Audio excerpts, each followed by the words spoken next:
freezing motion is kind of easy. It's showing what the eye cannot see in a split second is cool. I often work with performers, and the idea here is to show you how this can be easily done by just following a few basic rules.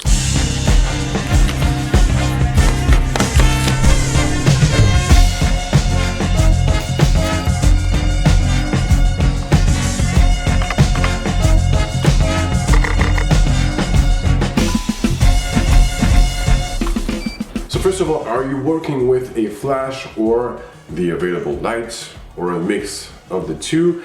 Because there are two ways of freezing motion, of freezing movement, by using your flash or by using your shutter speed. If you're using the sun out there, if you're shooting outdoors, if there is a lot of lights on your scene, around your subject, you are going to use your shutter speed to freeze the movement.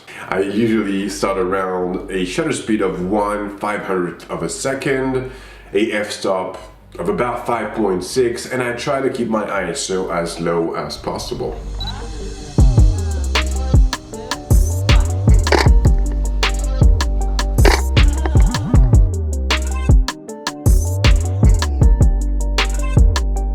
If you want to use a flash, you gotta make sure first that you can go beyond the sync limits. That's around 1/200th or 1/250th of a second, depending on the camera brand and your flash, obviously.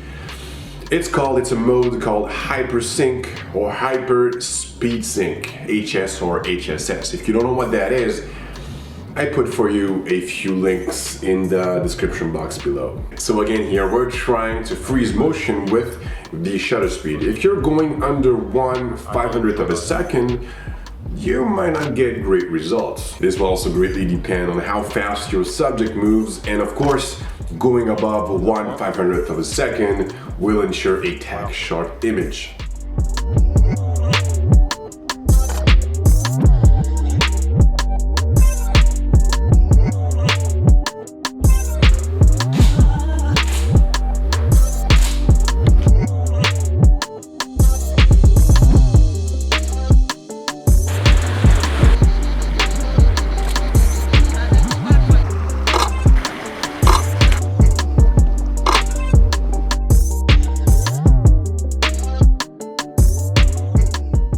Adjusting ISO and your aperture will depend on your personal tastes. If you want a blurry background, a better background separation, you will of course use a lower f-stop. But if you do that, you will have a narrow depth of field.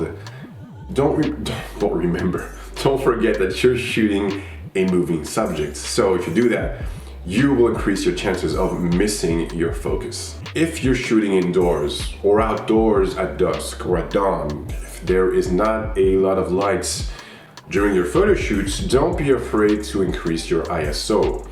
Using a high shutter speed will decrease the amount of light touching your sensor. So personally, I sometimes go up to ISO 3200 or above.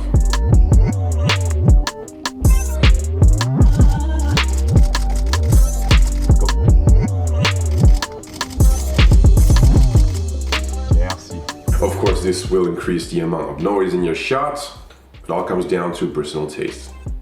So up until now, we talked about freezing your subject with your shutter speed. So what if I want to freeze movement with my flash? So now I'm not using the HS or HSS mode of my flash. This means that the speed sync limit will be 1/200th of a second or 1/250th of a second. So basically, to freeze motion, to freeze movement, you will depend on the flash duration of your flash. So this works great in a controlled environment when you're in a studio setting, when you're shooting on location, when you're shooting outside.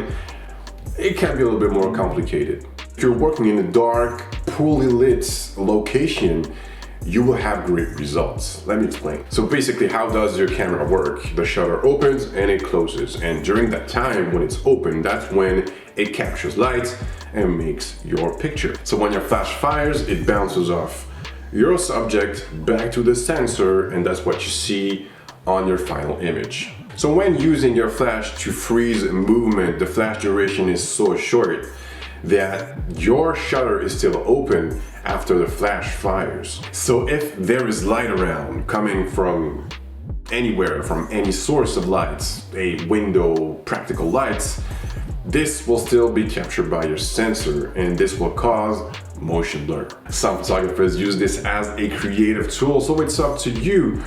Do you want to keep that motion blur or not? If not, then try to work in a really dark environment.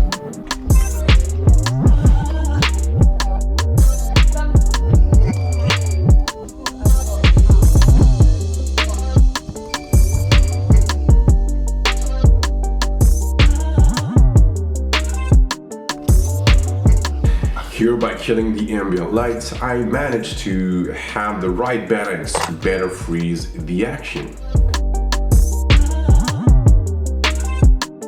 Don't forget to play with your f-stop and ISO to correctly expose and balance your shots and have the desired overall exposure. I said earlier that going under 1/500th of a second might give you blurry results. I shot a few times, and depending on the amount of light you let in, on how fast your subject moves, you can still get great results with a slower shutter speed. Here during the day with flash,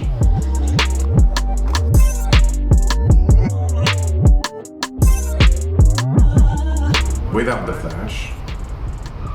One more, right there. Okay, whenever you're ready.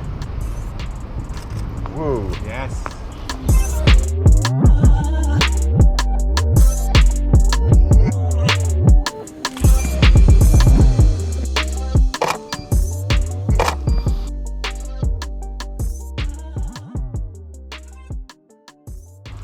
And here, all the shots used for this sequence were shot at 1/200th of a second.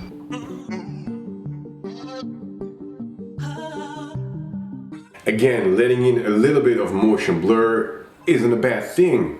For example, here on this shot, I didn't want the ball to be tack sharp.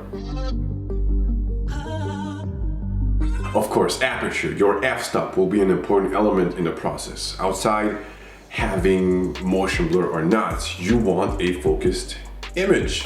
Using a high f-stop will increase your chances of having a focused image. Here are two techniques that I use to focus on my subject. The first one is really easy. You ask your subject to stand exactly where you want to take your picture.